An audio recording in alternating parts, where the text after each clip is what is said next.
अस्सलाम वालेकुम। प्रोग्राम सहाफ़ी में मतीउल्लाह जान। इंतखाबी मार्का 8 फरवरी को होने जा रहा है। हर रोज़ अब यकीन होता जा रहा है कि 8 फरवरी को कुछ न कुछ ज़रूर होगा और यकीनन ये पोलिंग ही होगी, इलेक्शन ही होंगे जिसके नतीजे में नई हुकूमत का क़याम होगा।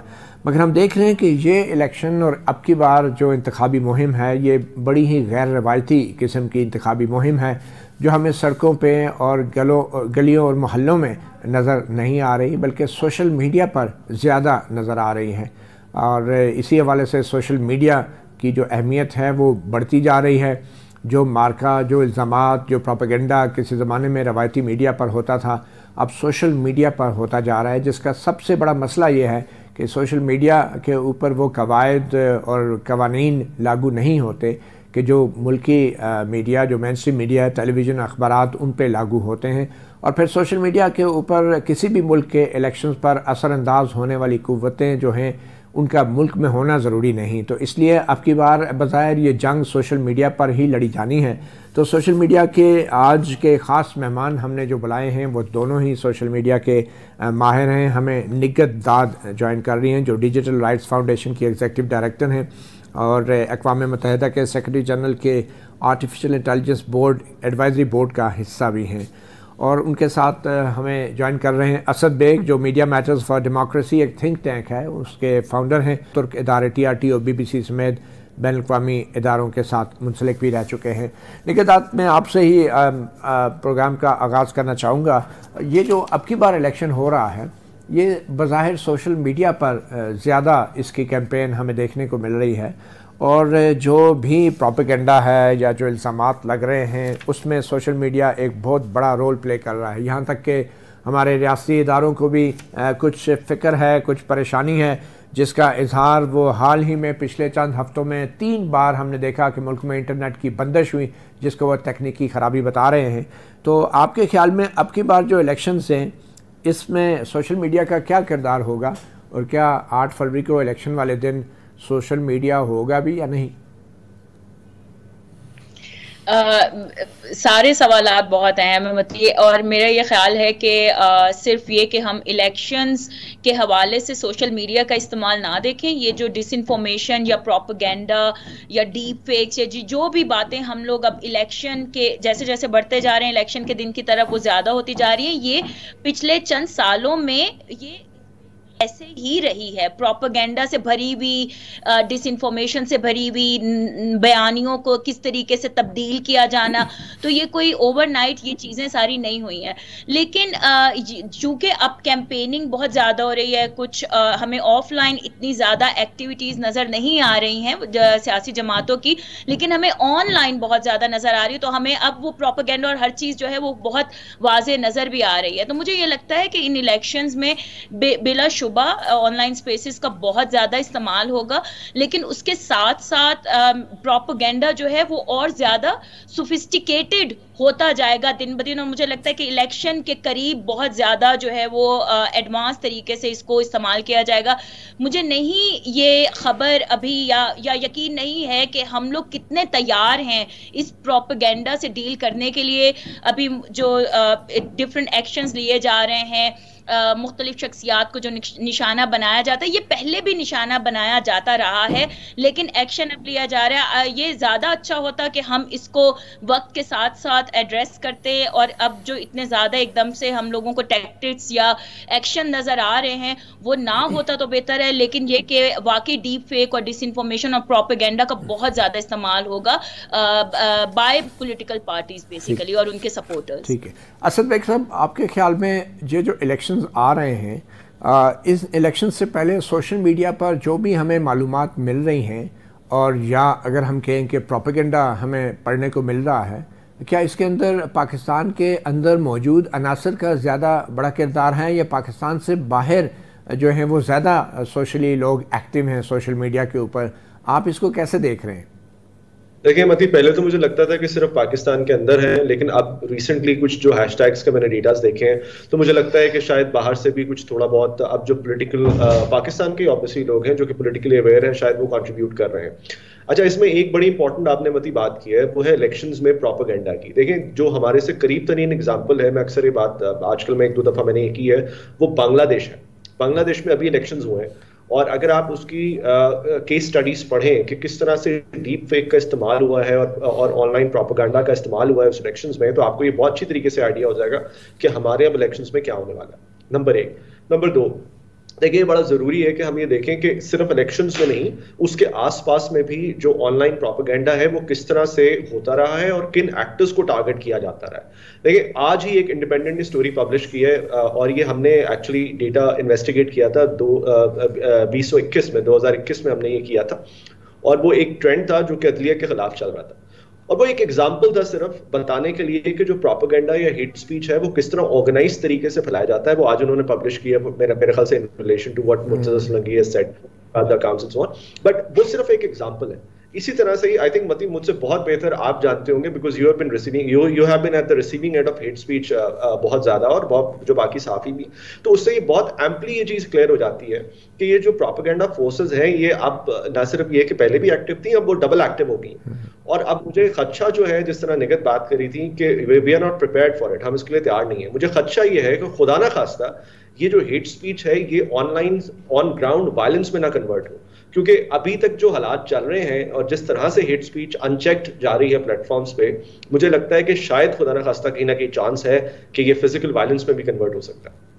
तो असद बेग, आप क्या सजेस्ट कर रहे हैं? बल्कि निगहदाद में आपसे ही जानना चाहूँगा, क्योंकि आप डिजिटल राइट्स की बात करते हैं, तो ये जो हेट स्पीच है अगर बकौल असद बेग साहब के ये वायलेंस में कन्वर्ट हो सकती है, तो आपके ख्याल में हुकूमत पाकिस्तान के पास क्या रास्ता रह जाएगा?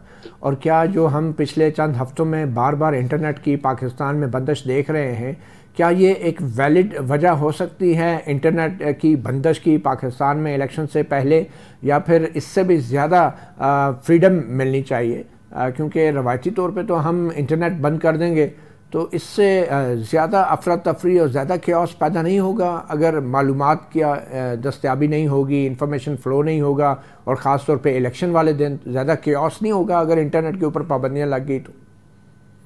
बिल्कुल मती, देखें, इंटरनेट बंद करना जो है वो हल नहीं है, क्योंकि अगर आप इंटरनेट बंद कर देंगे इसका मतलब ये है कि आपने अपनी तरफ से तो प्रोपेगेंडा या हेट स्पीच को बंद करने की कोशिश की है, लेकिन इसका मतलब ये भी है कि दूसरी तरफ से जो खबर, एक्चुअल खबर आ रही है जो सच्चाई पे मबनी है, आप उसकी भी बंदिश कर रहे हैं। तो अगर लोगों को सही खबर तक रसाई नहीं होगी, जो कि मेनली अब इंटरनेट उसका जरिया है, तो फिर इसका मतलब ये है कि एक वही कैओस वाली ही कैफियत होगी ना, कि फिर प्रोपेगेंडा का राज जो है वो तो और तरीकों से भी, सिर्फ इंटरनेट की बंदिश से आप उसको नहीं रोक सकते। तो मेरा ये जाती ख्याल है कि एक तो फंडामेंटल राइट्स भी आपके खराब होते हैं, आप मतलब उसको डिस्प्रोपोर्शनेट एक एक्शन ले रहे हैं इंटरनेट की बंदिश से। आप ये देखिए कि आपने पीछे क्या किया है, या आपके पास और क्या तरीकेकार हैं जिससे आप प्रोपोर्शनेट एक्शन ले सकें टू एड्रेस वैलिड कंसर्न कि अब्यूज है, प्रोपेगेंडा, लेकिन उसके अलावा बहुत सी और भी ऑप्शंस हैं। तो इंटरनेट की बंदिश तो कोई हल नहीं है। अलबत्ता ये जरूर है कि हमारे अपना क्या इस तरह के जराए मौजूद हैं, क्या हमारी अब तक जो कवानीन बने थे या हमारी लॉ इन्फोर्समेंट, क्या हम रेडी हैं वो ऑनलाइन जो हेट या अब्यूज या प्रोपेगेंडा है वो वाकई ऑफलाइन वायलेंस में तब्दील हो सकता है? तो हमने अब तक उसका कुछ किया? ये अभी की बात नहीं है मती, ये 2000, आपको पता है जब पीका की पूरी कन्वर्सेशन शुरू हुई थी तो तब से ही ये कन्वर्सेशन जारी है। लेकिन मेरा नहीं ख्याल कि हम लोगों ने उस पर कोई, या हुकूमत पाकिस्तान ने उस पर काम किया, और हमेशा यही हमारा तरीका कार रहा है कि इंटरनेट बंद कर दो, ये एक्शन ले लो। तो मेरा नहीं ख्याल कि हम लोग कोई प्रॉपर तरीके से तैयार हैं इसके लिए। असद बेग साहब, निगत कह रही है कि हम लोग तैयार नहीं हैं इस फेक न्यूज़ और प्रोपेगेंडा के लिए। तो सारी दुनिया जो है, बज़ाहिर तो इलेक्शन सारी दुनिया में होते हैं, तो क्या दूसरे ममालिक में भी इलेक्शन से पहले इंटरनेट जो है उसकी रफ्तार कम हो जाती है, बंद हो जाता है, या डिजिटल प्लेटफॉर्म पे इस तरह की पाबंदियाँ लगती हैं हेट स्पीच के नाम पे, फेक न्यूज़ पे नाम पे? तो क्या पाकिस्तान का जो एक तारीख़ है और सियासी पस मंज़र है, आप समझते हैं कि ये जो फेक न्यूज़ का इल्ज़ाम लगाया जाता है ख़ास तौर पे रियासती इदारों की तरफ से, तो क्या ये एक वजह है पाबंदियों की, या ये एक बहाना है पाबंदियों के लिए? मती भाई, मैं दो तीन चीजें बहुत क्विकली देखें। इंटरनेट बंद करना बिल्कुल ऐसा ही है कि आप इलेक्शन में वायलेंस के खतरे के मद्देनजर लोगों को अपने घरों में बंद कर दें। क्या आप ये करेंगे? Obviously not.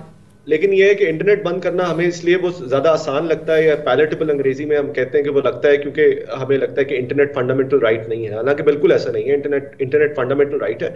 और कोई दुनिया में कहीं पे ऐसा इंस्टेंस हमें नहीं नजर आता कि जहां पे आपने इंफॉर्मेशन बंद की और हेट स्पीच रुक गई। हेट स्पीच को या हेटफुल स्पीच को हमेशा ज्यादा स्पीच से रोका जा सकता है, काउंटर किया जा सकता है, उसको बंद करने का। दूसरी बात, मती अभी तक जो पूरी दुनिया में सबसे बड़ी एग्जांपल हमने देखी ना जहां पे सोशल मीडिया पे प्रोपेगेंडा इलेक्शंस पे असरअंदाज हुआ है, वो अमेरिकन इलेक्शंस थे। 2016 में ये दसियों रिसर्चेस ऐसी हैं जो कि अल जजीरा ने और बाकियों ने भी की हैं कि जहां पे वो रशियन इन्फ्लुएंस वाला एलिमेंट था, फिर मैसेडोनिया से जो डिसइंफॉर्मेशन आ रही थी, ओहायो यूनिवर्सिटी की रिसर्च है, बहुत सारी रिसर्चेस है। लेकिन क्या हमने देखा कि इंटरनेट बंद हुआ फिर उसके बाद यूएस में कोई ऐसी हमने एग्जांपल सुनी जहां पे ये हुआ? इनफैक्ट उन्होंने, अब उनके भी इलेक्शंस होने वाले हैं और अब इस वक्त ये है कि उनको जो सबसे बड़ा खतरा है वो AI based disinformation, generative disinformation से है, जिसको हम डीप फेक कहते हैं। तो इस वक्त बाइडेन एडमिनिस्ट्रेशन ने एक स्पेशल सेल बनाया है जिसमें वो they are keeping an eye on AI based disinformation. ये वो होती है तैयारी जो कि प्रॉब्ली हमें एक साल पहले करनी चाहिए थी। यहाँ पे तो हम 6 महीने पहले इसी के कहते कि वो एक कैंपेन बनाए जहाँ पे वो लोगों को एजुकेट करें कि मिस इन्फॉर्मेशन से बचा जाए, वो तक नहीं हुआ। तो फिर ये तो बहुत दूर की बात है कि हमने क्या तैयारी करनी थी हेट स्पीच से बचने के लिए। ठीक है, लेकिन आप नहीं समझते कि पाकिस्तान जैसे ममालिक में सिर्फ निजी इदारे या प्राइवेट लोग और शहरी ही सोशल मीडिया पर प्रोपेगेंडा नहीं करते, बल्कि पिछले 8-10 साल में हमने देखा है कि जो रियासती इदारे हैं वो भी इस प्रोपेगेंडा का एक हिस्सा होते हैं, बल्कि इस प्रोपेगेंडा के लिए अपने आप को मुनज़्ज़म करते हैं और सिविलियन हुकूमतों के ख़िलाफ़ इस तरह का प्रोपेगेंडा माजी में भी होता रहा है। तो क्या रियासत का भी ये ज़िम्मेदारी नहीं है कि वो अपने इक़दामात ऐसे करे, अपने पॉलिसियाँ ऐसी दुरुस्त करे कि उनके ख़िलाफ़ प्रोपेगेंडा हो ही ना सके, रादर देन वो अपनी पॉलिसियों में बेहतरी भी ना लाए और फिर लोगों को तनकीद भी ना करना दे और प्रोपेगेंडा और कौमी मुफाद के नाम पे उनका गला घोंटे, उनकी आवाज़ को दबाए या पाबंदियाँ लगाए आज़ादी राय के ऊपर। आपके ख्याल में पाकिस्तान के पस मंज़र में ज़्यादा ज़िम्मेदार कौन है, रियासत या शहरी जो तनकीद करते हैं? देखिए, शहरी तो जिम्मेदार नहीं हो सकते क्योंकि वो तो हमेशा उनका इन्हिसार पावरफुल एक्टर्स पे होता है, चाहे वो रियासती इदारे हों, चाहे वो हुकूमतें हों या बाकी जो भी ऐसे एक्टर्स जिनके पास ताकत है किसी भी चीज़ को करने के लिए रियासत के अंदर। शहरी वो हैं जो कि हमेशा एक वो रिसीविंग एंड पे होते हैं।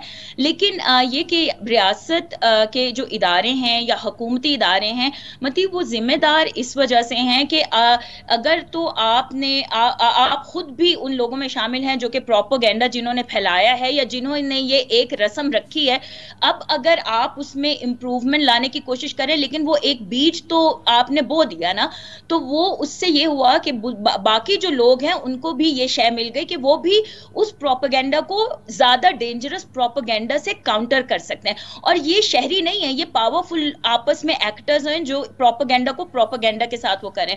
और बीच में फिर शहरी जो है, जाहिर है वो जो देख रहे हैं और वो जो सियासी जमातों को देख रहे हैं या बाकी लोगों को देख रहे हैं, तो वो भी वही सीखेंगे कि एक्चुअली इंटरनेट यही है, इंटरनेट पे आप ये करेंगे और आप आराम से बच जाएंगे। कोई कानून, तो ये सारा कुछ है कि आपकी पॉलिसीज भी रिफ्लेक्ट करती हैं या लॉज रिफ्लेक्ट करते हैं कि आप कैसे डील करना चाहते हैं इससे। असद भाई, ये बताएं कि पाकिस्तान में तमाम सियासी जमातें सोशल मीडिया के ऊपर इतनी एक्सपर्ट या वो हावी नहीं है।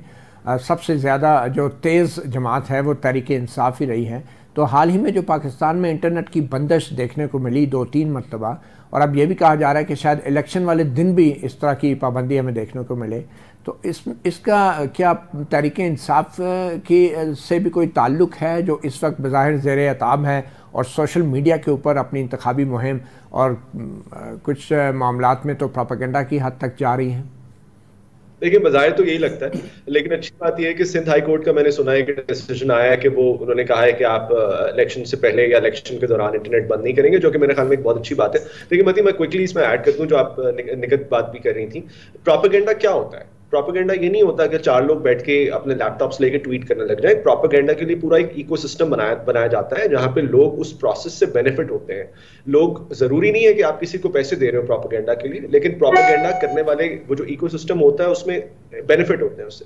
अब मसला ये है कि वो जो इकोसिस्टम है वो बन चुका है, अब वहां पे जो प्लेयर्स हैं वो बेनिफिट हो रहे हैं। अब द क्वेश्चन इज कि वो जो बेनिफिट होके प्लेयर्स बहुत बड़े बन गए हैं, अब आप उनको किस तरह काउंटर करेंगे। ये वही वाली बात है कि अब ये इतना आसान नहीं है फ्रैंकली स्पीकिंग। ठीक है, बोतल के जिन बाहर तो आ गया, मगर अब उसको वापस बोतल में बंद करना मुश्किल हो रहा है। देखिए 2-3 चीजें मैं बहुत जल्दी बता दूं। नंबर 1 तो ये तो बहुत जरूरी है कि अब हमें नजर आ गया है कि जो अब अंडरस्टैंडिंग है वो शहरियों को खुद करनी पड़ेगी इसकी। और वो शहरियों के लिए बहुत आसान काम ये है कि वो हर एक, जब भी इंफॉर्मेशन का कोई भी कंटेंट है, स्पेसिफिकली वो जहां पे कोई ट्रिकी चीज मौजूद हो, जहां पे कोई वायलेंस से रिलेटेड मौजूद हो कोई चीज, उसको हमेशा वो कॉशियसली इस्तेमाल करें। कोई भी इंफॉर्मेशन कंज्यूम करें उसको हमेशा डाउट करें, उसको चेक करें, और चेक करने के बाद उसको डबल चेक करें, और कोशिश करें कि जो व्हाट्सएप मैसेजेस हैं स्पेसिफिकली उनकी बेसिस पे अपने डिसीजंस को, चाहे वो वोटिंग से रिलेटेड हो या चाहे किसी और उस पे ना रखें। बिल्कुल अपनी ऑब्जर्वेशन, अपना मुशाहिदा भी हो, अपना तजर्बा भी हो और सबसे बढ़ के ये इस बात पे ज़रूर नज़र रखें कि जो भी मैसेजेस आ रहे हैं क्या वो पाकिस्तान के अंदर से आ रहे हैं या बाहर से आ रहे हैं, क्योंकि बाहर तो कोई भी बैठा ये मैसेजेस कर रहा होगा। बहुत शुक्रिया निगहदाद और असद बेग आपका। प्रोग्राम के अगले सेगमेंट में बात करेंगे पाकिस्तान की उस सियासत की जो अब ज़मीन पर हो रही है, और उसके लिए पाकिस्तान पीपल्स पार्टी के एक अहम रहनुमा कमर ज़मान कायरा हमें ज्वाइन करेंगे।